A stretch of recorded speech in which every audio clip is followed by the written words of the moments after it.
All right, what's up, everybody? Welcome to the Duole podcast, episode 32, where we talk all things winter training with Dave Harward from Plan7.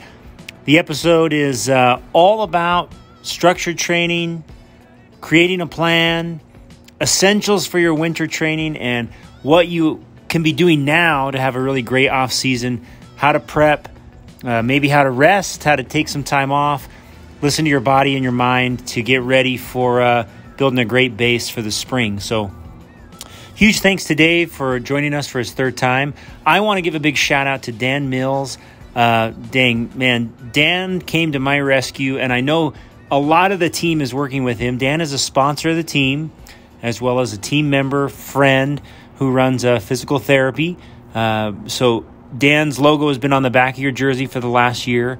And Dan is absolutely the best man when it comes to taking care of us personally.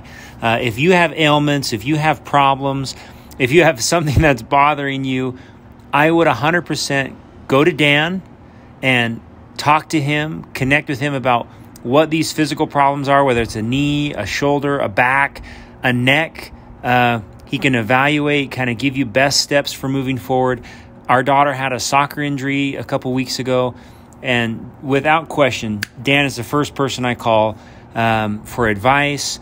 He comes over to my home to evaluate her in the best possible way. He was so kind, so thoughtful, very efficient, but also took the time to take care of us. So a huge shout out to Dan, and if you've got those winter ailments, man, you should connect with him. Start reaching out and seeing how he can help. So thank you to all our sponsors. Grateful for each of you. So great episode ahead with Dave. Hopefully you can learn a lot and get that training session for the winter started off right. All righty. Thanks. All right. What's up? Welcome, everybody. Today we're joined by three-time. This is your third. I'm very grateful to have you on. Dave Harward's here to talk about winter training, to talk about getting back on trainers, to talk about structured training, all things that revolve around kind of what you should be doing now from a coach. Jake Cook, greetings. Howdy. Welcome. Good to be back. So Jake's here. The three of us are on today, so grateful to be on the podcast. Dave, I want to just review real quick what Plan7 does. Okay. At the outset, what your company is all about for someone who has no idea. Can you tell us a little bit about Plan7? Yeah. So Plan7, we got started in 2006. So I believe we've been around for longer than 15 years, if I do my math right. And we offer individualized coaching plans, all the way from like a basic structure up to you need me to call you on the daily and tell you exactly what your workout should be, analyze it, integrate nutrition. So we offer a broad range of coaching services. We also offer nutrition programming and analysis. Brianne's a registered dietitian and with a focus on nutrition counseling and sport dietetics. So she knows her stuff way smarter than me, and fortunately feeds me. So that's awesome. We also offer comprehensive bike fit services and optimization on bike fit, which I think we should talk about when we're talking about winter training. And so a typical bike fit appointment will run 120 minutes usually, and we look at everything from your cleat placement, support in your shoes, saddle height, proper saddle height setback, proper saddle for you as an individual, and then making sure your cockpit is super dialed in so that we have neutral joint alignment, which means you can maximize all of your output to the pedals. We offer a variety of retail services, so sport nutrition, Wahoo trainers, DNA cycling clothing. Is it EFS you've got? Is that what's stuck? First Endurance. First Endurance has been a longtime partner with us. And so Brienne feels like their nutrition products are the tip of the top from a registered dietitian standpoint. And we've just had great success with their product and love that they stay on top of the science and make sure that their products are reflecting what is happening with research. So nice. From a broad standpoint, that's who we are. We love being part of the Utah cycling community, which has had its struggles, as probably most have with COVID. And it seems like we're coming out of it mostly successful. I think the road scene is a little bit sad right now, but I feel like there's things going on locally to help that. And that's not something that is unusual around the country.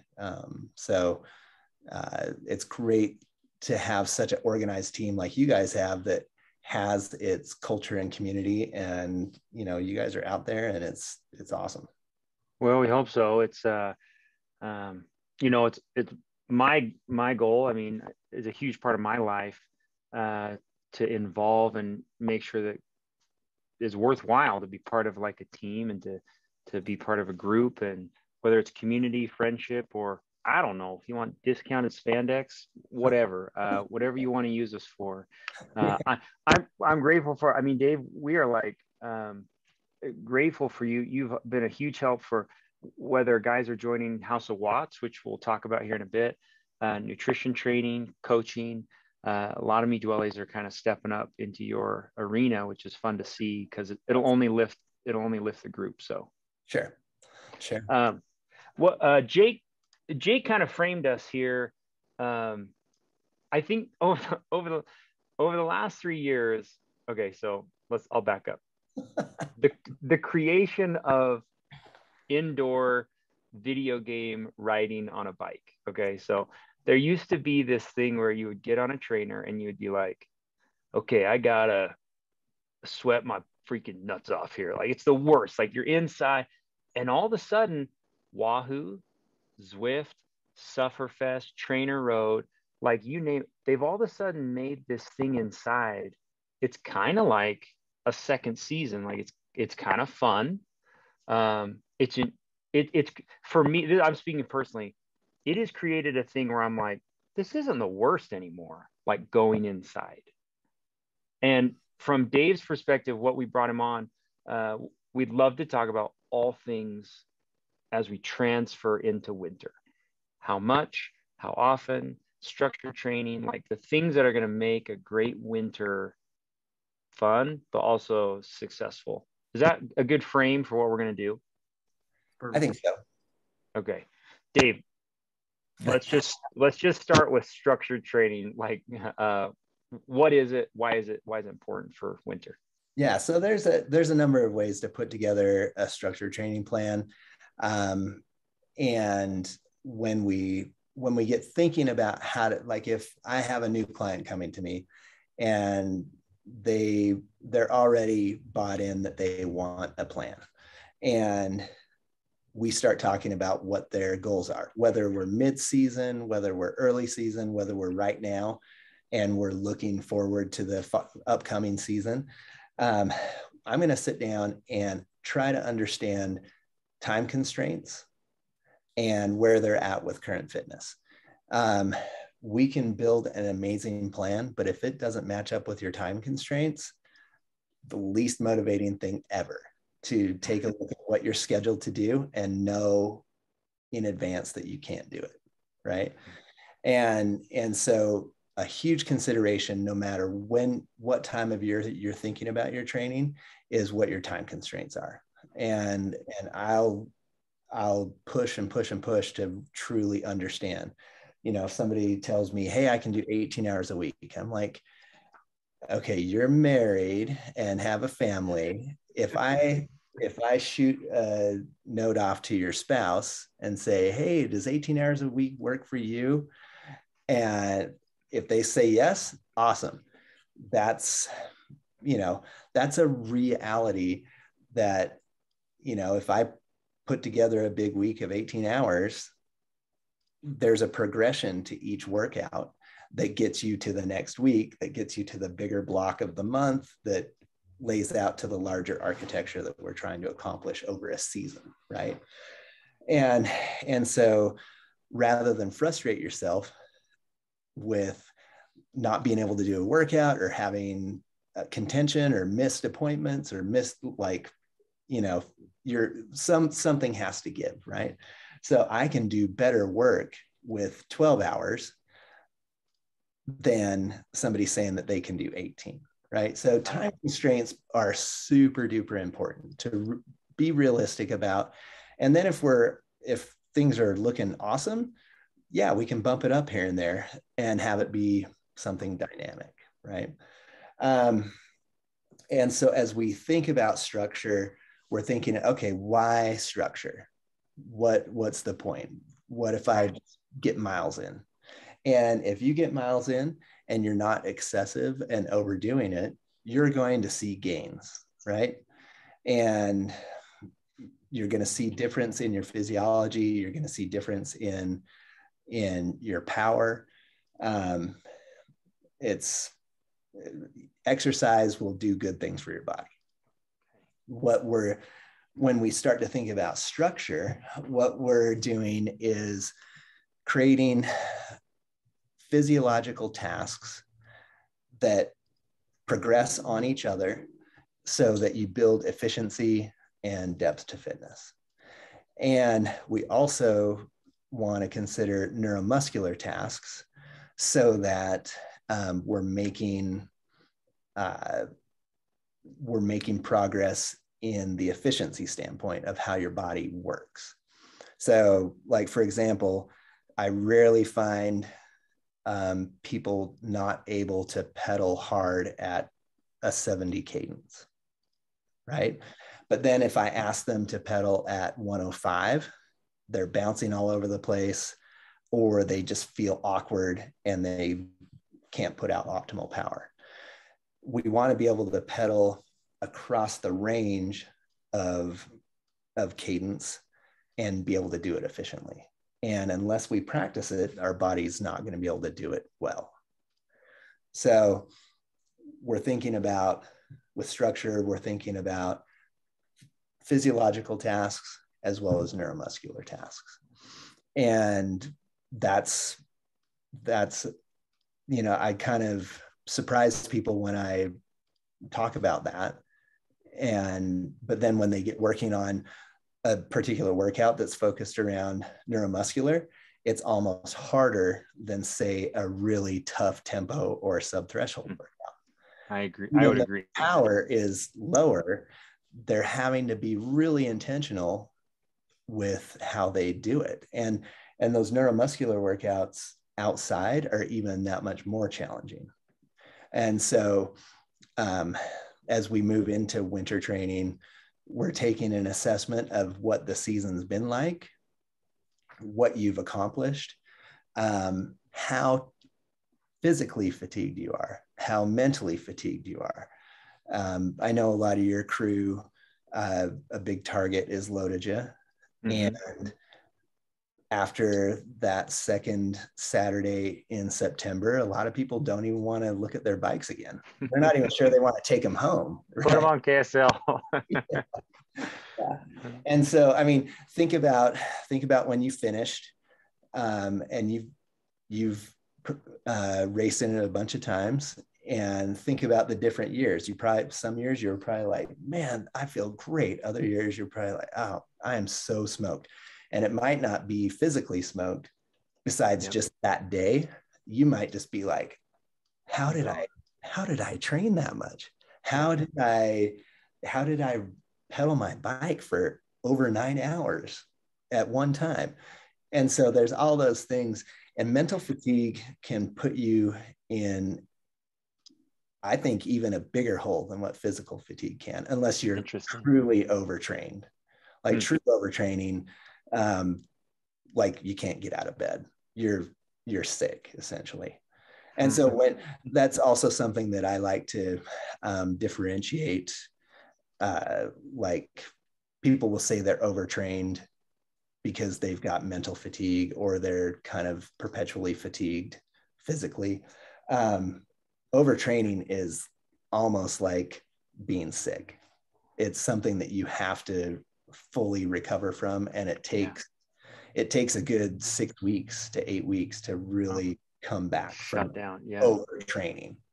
So I always like to qualify when people say they feel overtrained. It's like, you're probably just excessively tired. You overdid it a few times too many, or mentally you need a change up, right?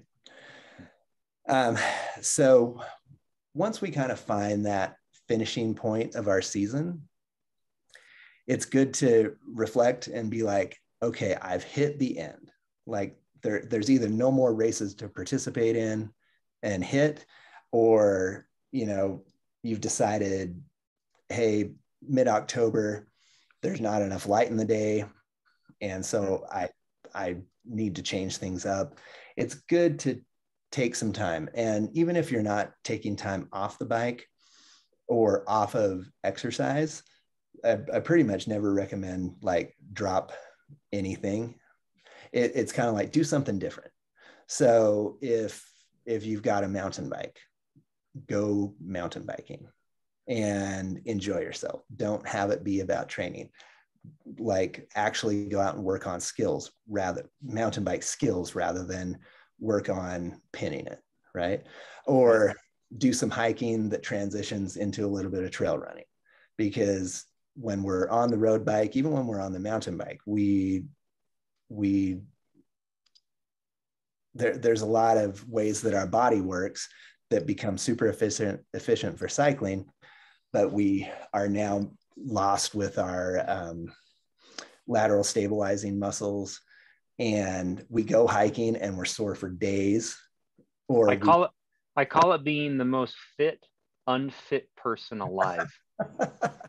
I guess most fit, least adaptable. Yeah. And so, or you feel so amazing fitness wise, and you go for a trail run on it out and back, and all of a sudden you realize you're 5 miles out and your legs are starting to get sore, and you got 5 miles back and you end up with cement legs for 2 weeks and you can't do anything. So, having a transition point, or even just going out on the road bike, if that's what you love, and doing some rides that you normally wouldn't do because you've been focused on training, right?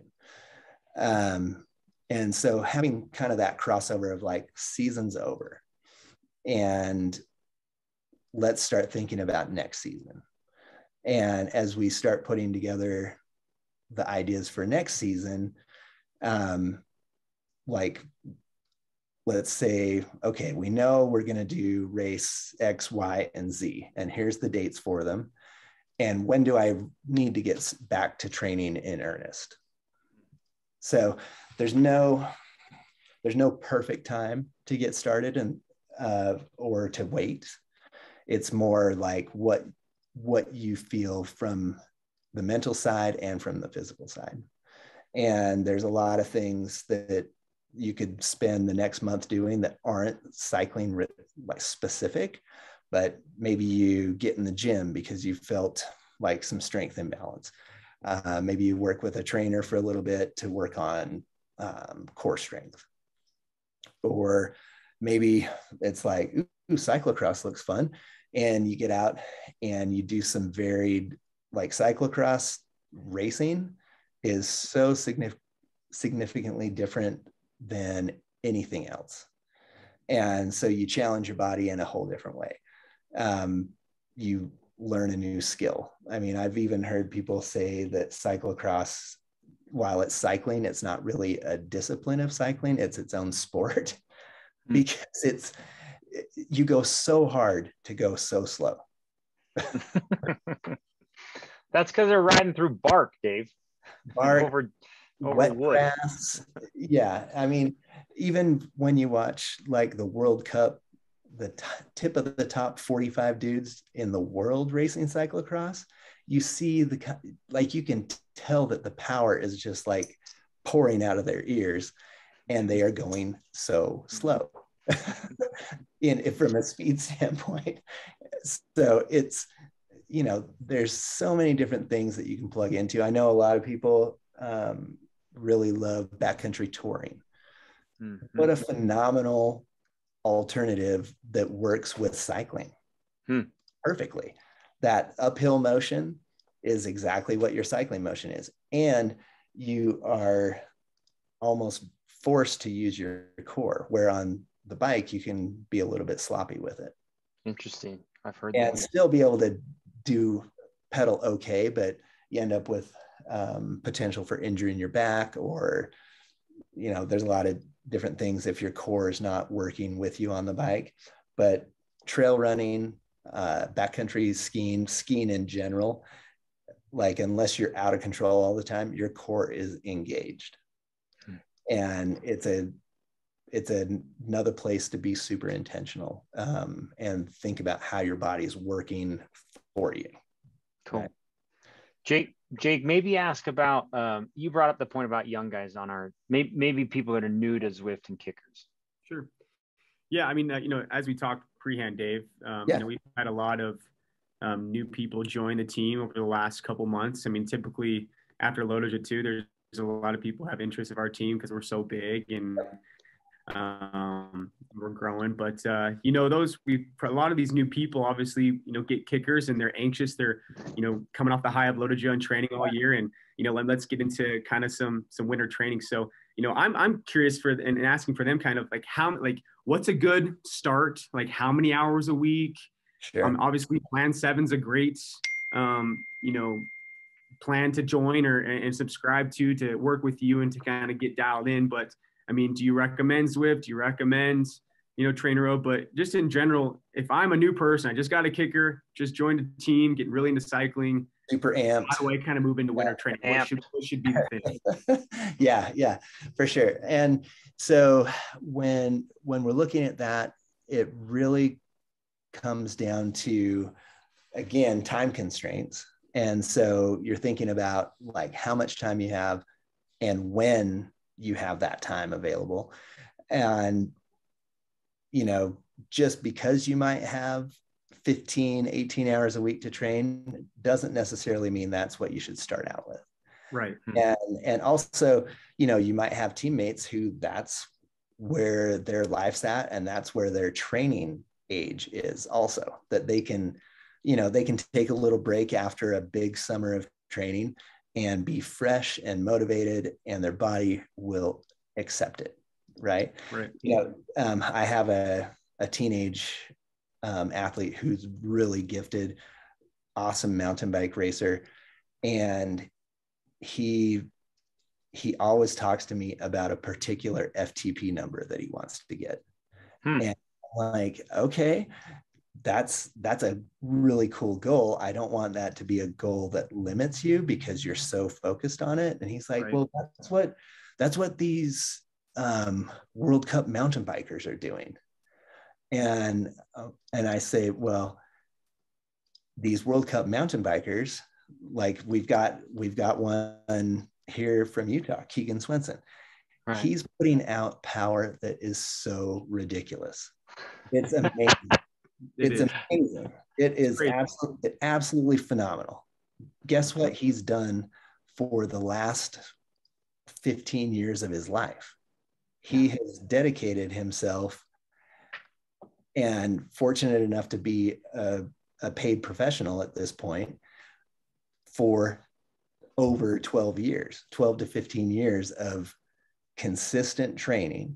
And he didn't have a 380 FTP at 135 pounds 12 years ago. It's been something that he's developed over that many years of training and racing. And so It's like, yeah, that's a good goal to shoot for, but don't be disappointed that you can't do that right now. Right. And don't let that limit you. And so it's kind of like we need to take where we're at the moment, have goals that stretch our limits, but that aren't frustrating. Right. And it's the same thing when you have like some nutrition goals of like, okay, over the winter, I want to lose 25 pounds. That is unrealistic for me. Like, I want to be a under 150 pound racer. It's not going to happen ever. Like, that's not my body. I could shoot for that and have that be my target, but either I'm going to lose all of my ability to produce power and or get sick. And it's not a realistic thing to shoot for. And so, yeah, we need to set up realistic goals and build a progression that helps us increase our physiological skill progressively, not just like hammer the nail and keep hammering it and keep hammering it. I mean, we put the nail in and it's good. We need to move on to the next nail and build the structure, then start putting the drywall up. Then, we have to have a roof on it first. And so if you think about it as building something out, you can't have a house without building it. Yeah. Right. I like that. That's perfect. Yeah. And there's a whole bunch of steps, and the steps can be done in different order. I mean, you have to have a foundation, you have to have walls, you have to have a roof. But then there's a whole bunch of other components that can get plugged in at different points and be built at different points in the construction. Like every house building process isn't the same, right? There's steps that can be done in different order, but there are certain pieces that have to be done, right? Nice. And could you elaborate on those pieces? And the only reason I say that is because a really smart mentor with Aaron Jordan. Yeah. He told me he kind of structures his training plan in like a 4-week block where he's taking kind of segments along. Could maybe talk about that? Like what are the essential elements as you like build and you build and you build? Sure. Kind of the process of training that I subscribe to is periodized training. And that sounds a lot like what Aaron is putting together for himself and suggesting. So a periodized training plan, you have these different blocks that build on each other. And so, when we talk about that, relating it to building a house, you have to start with a foundation. You can't do any of the other building without the foundation. And so these first blocks of training, like let's say we're going to start our 2022 training in November. Our beginning blocks of training, we can traditionally a periodized plan, you either do 2 weeks, somewhere 10 days to 2 weeks of work, and then you do a week easy. Or you do 3 weeks of work and a week easy. If you've been training for a long time, a lot of people can tolerate 3 weeks of a really solid build, and then you take a week pretty mellow. But I've seen elite athletes really do great with a 2-week build and a week mellow. And then like you can ramp it a little bit steeper and pile it on for the next block heavier. And so we're building out that foundation. So when we're building foundational fitness, we're thinking about fitness levels or work levels that are more about the time pedaling, doing it efficiently, and doing it at tempo range or under. And so if people are thinking about training in numbered zones, you probably don't want to go a lot above zone 3 training. Hmm. So you're focused more on endurance, building that depth of endurance out, and pedaling efficiently. I like that. So that's where you're wanting to work on neuromuscular skill. So fast turnover, but low power, so that you're connecting how fast your body can move, and not really so focused on the big power. So it's kind of like a sprint workout, but you're keeping the power low. These are really challenging workouts to do outside. So it's great to have them be on a trainer, because you can have the erg mode, keep your power at a certain point, and then focus on the turnover. Control, right? Yeah. But while we're building this foundational fitness, we want to have our body also activate the other energy systems. So I'm never opposed to having sprints or shorter surges as part of an early season effort. We just don't want to be trying to do 15, 20-minute threshold efforts, besides when we test to validate an FTP, because we want to build that structure so that our bodies physiologically are ready to step into those higher levels later. Got it. And so when you think about a periodized training plan, we've got a long range where we have 3 goals, A races in the season. And we have to build the house by the time we hit those peak races. So there are certain things that have to get done before others. So the foundation, the walls, and the roof. Those things have to happen before we start doing the nice stuff on the inside. Otherwise, we risk having it rain for 3 days and all of our drywall melts away, because we put drywall up before we put the roof on. Right? And so we're just thinking about building that progression out. We have to do the right amount of work to stimulate our physiology to make changes, but we also have to give our body enough time of rest so that that energy that we're now not using in a rest week for training, the body can rebuild itself. Nice. So we're looking for physiological adaptations, essentially. And with the foundational training, the benefits we're getting are things like we promote our body to build red blood cells. We increase our plasma volume. The number of mitochondria per cell grows. Our mitochondrial enzymes increase. And so our ability to do work becomes greater. Cool. Right? Now, we can go out and chase Strava segments all day and, pin it all the time, and we're going to get better to a point. And then we get to where we're so fatigued, we can still push hard, but we stop making progress. And the worst thing that can happen is we keep pushing through that, and then we start to see a drop off because our body doesn't have enough time to rest to handle and make those adaptations.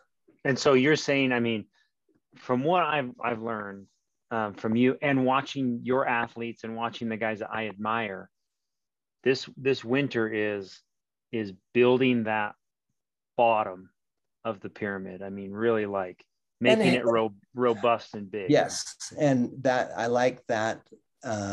We're trying to build depth. We're trying to make it robust. We're trying to set the structure so that we can build super deep tempo, so that we can increase our threshold, so that we can maximize our VO2.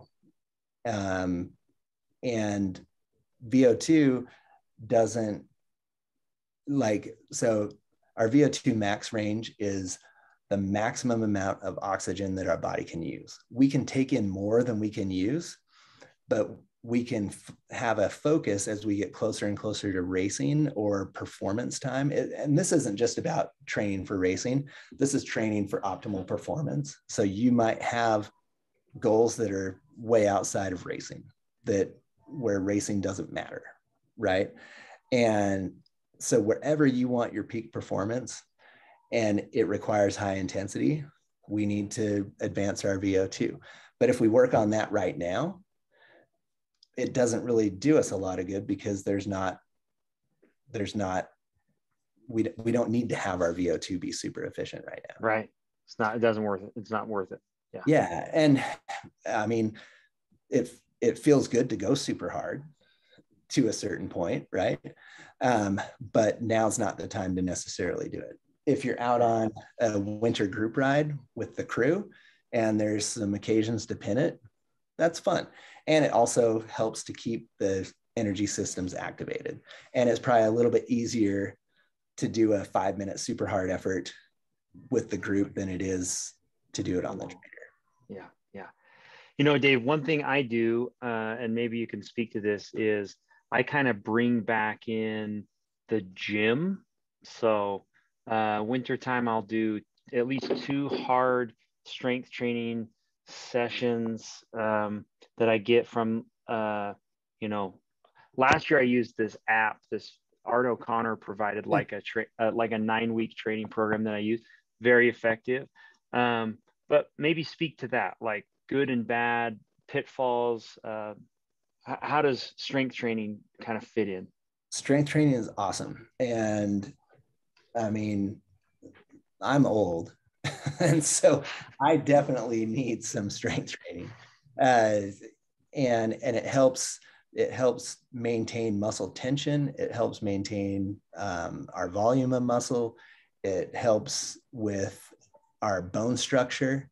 And being more of a dedicated cyclist, we're not putting pressure on the bones the way that normal impact would be. You know, it's easy to overdo, like with running, and it's easy to underdo with cycling.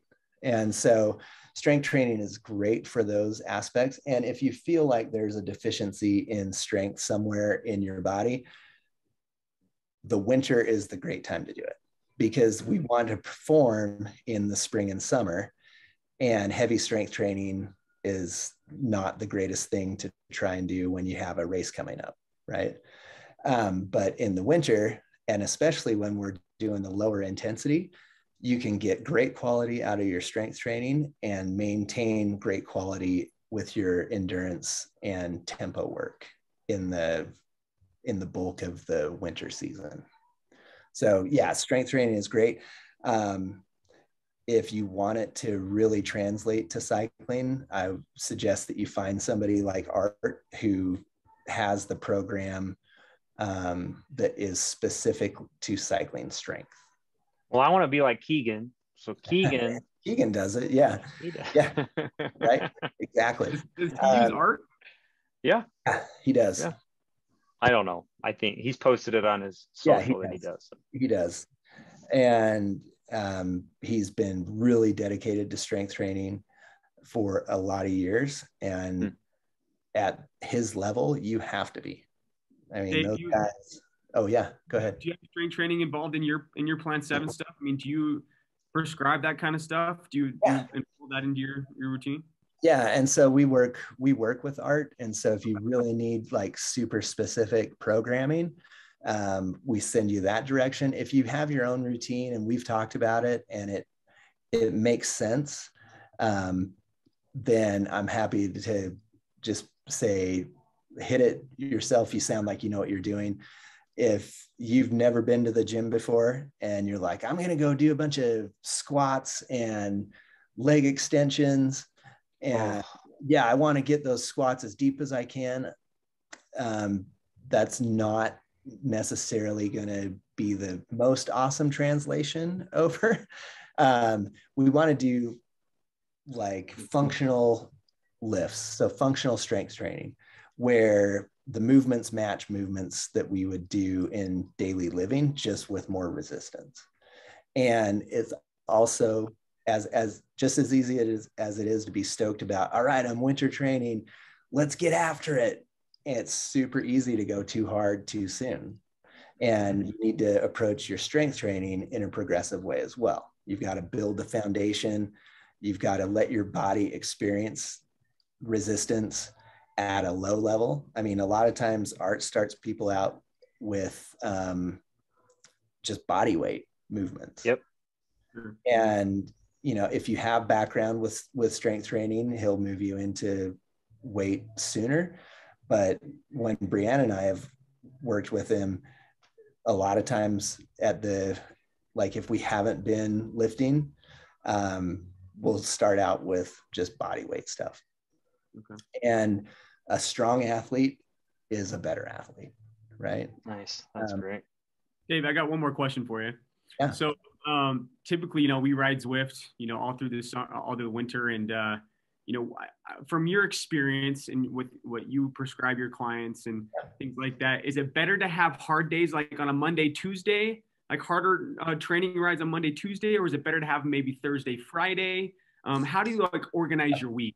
Because like we usually do our rides on Zwift for our team Tuesday, Thursdays. And so like usually Tuesdays, like a real race feel, where Thursdays maybe like a group kind of ride. We're kind of keeping pace, but can you just shed some light on that, maybe on how you prescribe things that way? Sure. And that it's all dependent on how your week as an individual lays out. So, you know, if you're taking a Monday rest day, a Monday, Friday, a Sunday, Thursday, like however you plan out your rest days, then we start to think about, okay, how do I want to structure the rest of the training week, right? And if it's more schedule driven, like you guys do a Tuesday ride and a Thursday ride. And if the consensus of the group is Tuesday, we rip it. Thursday, we just do a steady pace. Maybe it's spirited, but it's more controlled. Spirited. I like that. Spirited. Yeah. Or spicy. Spicy. Then like if Tuesday's hitting it hard, Monday, you probably either want a rest day or a active recovery or neuromuscular activation day. And you probably don't want to do your heavier strength training on Monday or Tuesday. That's right. Yeah. Or do it post Tuesday ride. Okay. And then that all depends on what your athletic age is. So when I say training age is, it's like if you've been doing this for a long time and every winter you move into lifting, you know what to expect, you know how your body's going to feel after a weight training session or a hard trainer session, and you're going into more of race mode. You know, it's just kind of laying that out, but laying it out with intention. And then, you know, are you doing a long ride on a Saturday or a Sunday or both days? Sure. What's the intensity of those? And so it becomes pretty individual on how you want to lay it out.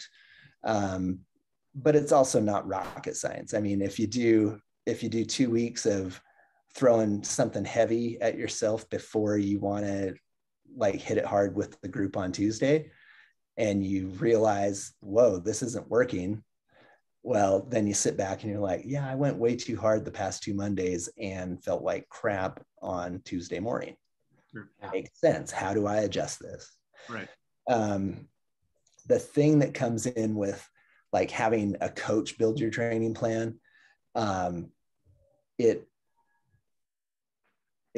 gives it, like for me, I just want you to be a better cyclist. And so I try to find out how you live your life outside of your training. And I want the training to fit into life so that it doesn't cause interruptions, so that you're motivated to do it. And so that you can hit 90% of the workouts. And then we build the structure a certain way. So I'm not building it from an emotional standpoint of like, I want to to feel like I worked hard. I want to ride as much as Joe. I want to be as strong as this guy. Like you put an emotional attachment to your training, and it's really easy to get out in the weeds pretty quick. Where for me, I've asked a bunch of questions, and then we're talking and we're making it dynamic to fit your life. But to me, I just want you to be a better athlete. And I'm going to give you a structure that, based off of our chat, gives you the best potential. And then we make adjustments along the way to help it either fit your life better, to maximize on the gains that you've made up to that point. And so, yeah, I think that it's really motivating. Like if your training time is 5:30 to 7:30 a.m.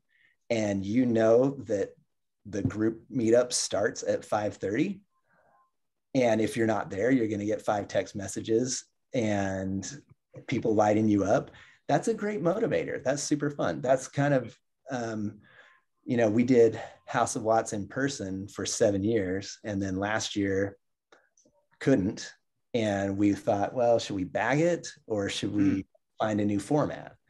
And so we structured it the same. So a progressive winter program that helps you hit all of the physiological and neuromuscular tasks that you would need. You don't necessarily think that you need individualized planning. And so it's a great general structure that's customized to you. And so we plugged it into Zwift. Training Peaks and Zwift talk to each other. I can build the structured workout in Training Peaks, and then you pull it up into Zwift. The House of Watts structure is we do meetups and we do keep the group together mode. And so the 10 people or 20 people who are doing it are at all different levels, but it feels like a group ride. Right. Yeah. And we're doing the work together, and it's at a scheduled time. So we offer live classes where there's also audio communication. So the coach can give you instruction, tips and tricks, conversation about why we're doing the training.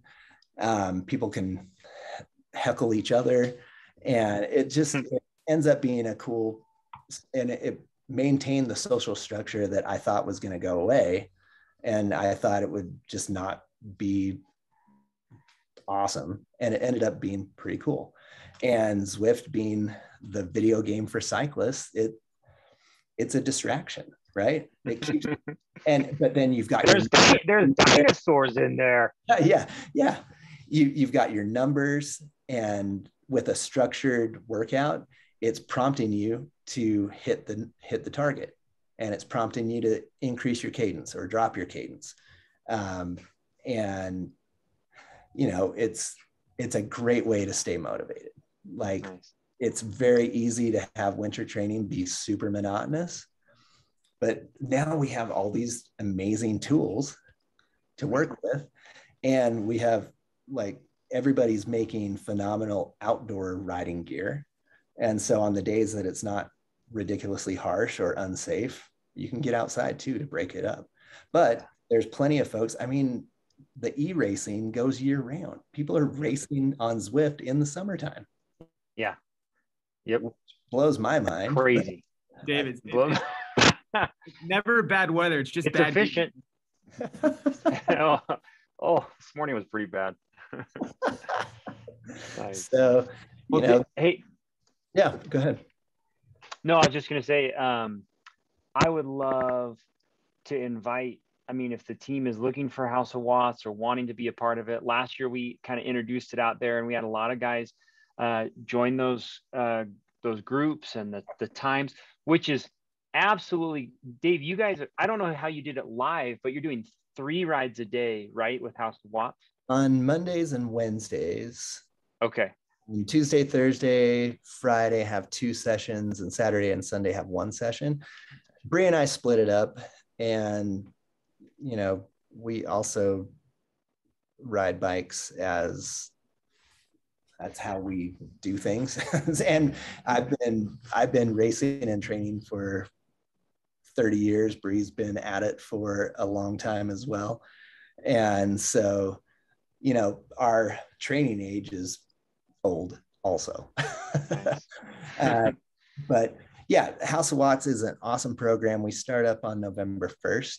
And the way that we've reformatted with our Your House of Watts version online is we throw out the workouts for every day of the week, and then you choose which days you want to do it. I highly advise that people take at least one rest day per week, and I'm open to discuss like how that's most efficient for you.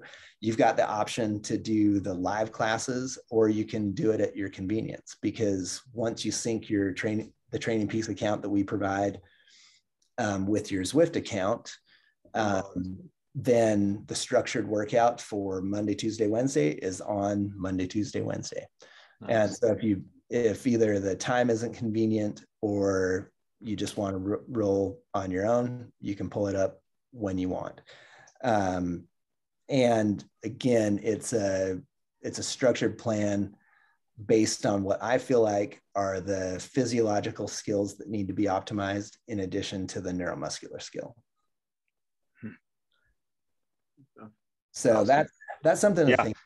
And we can always become more efficient in either of those areas. Definitely. As the most efficient rider that you are, you can always optimize. And I'll put House of Watts link in the show notes. So if anybody would like to sign up or connect with Dave, I mean, it's all on their plan7coaching.com website. So is that the best way to connect with you, Dave? Initially, and then it has all of our contact information out there and gives the details of House of Watts program. There's the registration links. You know, if you're new and you need a trainer, or you need a new trainer, we can help with that. Yeah. And then also, one of the big things that people leave out of the mix sometimes is the proper nutrition when you're on the trainer. When you're on the trainer, think about it. You're pedaling for the whole duration that you've dedicated to training. When you're outside, there's let-offs, you're stopping, your body has a chance to take it easy. I've read and just seen from my own experience that you're like, say, a 2-hour ride outside, you're getting the same out of a trainer session of 90 minutes.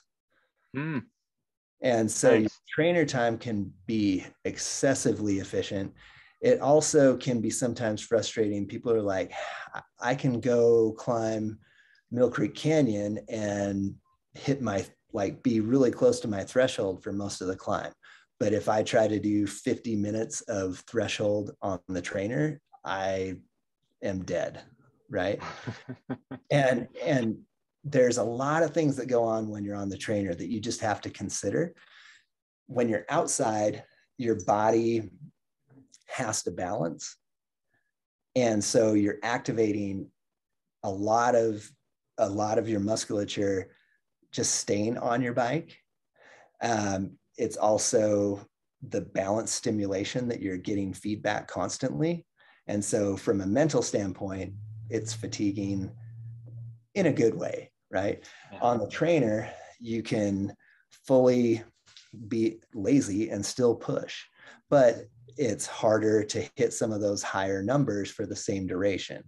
And it's because you don't it's all going into the legs. You're not as active with your upper body. And so it's great to have your bike fit dialed in so that your core works with you, because for cycling to be efficient, you have to have your core, and it's the platform that you push against. The other thing about indoor training is when you buy a trainer, buy a fan. If you don't have a fan currently, you need to get one. We've said this is in the mouth of 2 or 3 witnesses. Do it, Dave. Tell them. We perform better when our core temperature is lower. Yep. And when we're outside, even on the hottest days, like you don't feel as hot when you're moving. When you stop, you feel super hot right away. You need that fan blowing on you to help keep your core temperature down. Yeah, we want to sweat. We want to get the workout in, but just because you don't leave a mega puddle underneath you doesn't mean you got a good workout. The other aspect of that is you need to eat and drink when you're on the trainer. And you need to drink more than just water. You're sweating more inside. So you need to be replacing electrolytes. You need to be replacing calories. And if you do that, you're going to perform at your best. If you're fueled, you perform better. And hydrating keeps your core temperature cooler as well. So if we want to maximize our training, we need to take advantage of all the things that can help us do that. So, like I've become a psychopath after 5 minutes of not having a fan on when I'm training on the trainer. I lose my mind and I can't have a good session. Even just from a mental standpoint, I can't have a good trainer session, let alone my body not being able to perform at its best. So we need to give ourselves all of the opportunity. Because your body is spending energy that it would have spent to get better, trying to cool you. Yes. And that's silly. That's just wasted energy. Yep. So keep yourself cool, fuel, and hydrate. Those are essentials. I mean, people think, oh, I'm only on the trainer for 75 minutes. I'll just have a water bottle. And it's like, well, okay, but you have a significantly better training session for your internal physiology if you replace electrolytes and replace fuel. Nice. So, great suggestion. Nice. And a lot of us get up and start our training early, and we're rolling out of bed, putting on the bibs and jumping on the bike. You've been fasted for probably 8-ish plus hours. Yeah.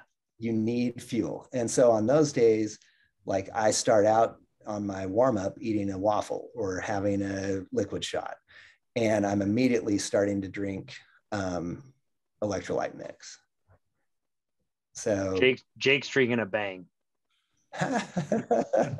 Lots of caffeine. Boom. Boom. It's such a good, I agree. And more than anything, I just feel like if I'm going to spend the time on that thing, it better be worth it. Maximize it. And whether it's 45 minutes or 3 hours, make most of the time that you spend. Yeah. So there's no black boxes out there for the best training. There's just ways to maximize how it's built and take away the stress of trying to figure out what you should do, how you should analyze it. That's where a coaching plan can come in super handy. For some people, they have the time, they have the interest, they like trying to figure it out. But for others, they're time constrained and they end up losing time pedaling, trying to figure it out. So, it's not magic. It's just that's what I do every day. And when I have the questions answered and I'm seeing data come through, I know what the next step should be. And then you're jumping on the bike and executing. Yeah. Nice. Well, Dave, appreciate your time. This has been excellent. So much to learn from you, your experience, you used a lot of words today. I actually don't even know what they mean. So I'm going to have to look them up. You're very smart, and I'm just grateful you take the time to be here. So appreciate it. It's anything about it. Jake, anything as we wrap up? No, I just, Dave, your knowledge was awesome. And, thanks for being an awesome support for our team. And, I know a lot of people, have used you in the past for fits and for fitness. And, you're just a legend in the cycling community, and just grateful to take some time with you today to kind of be a sponge and soak everything up, man. So thank you. Well, I'm always happy to chat with you guys. So bring it on. Nice. Appreciate it. Maybe we just do weekly. The podcast is Dave's have weekly. A little chit chat. All right, man. We can break it down. Appreciate it. All right, Cool. fellas. Have a great day. Thank you, Dave. See you soon. Yeah. Thanks, Dave. Hey, guys.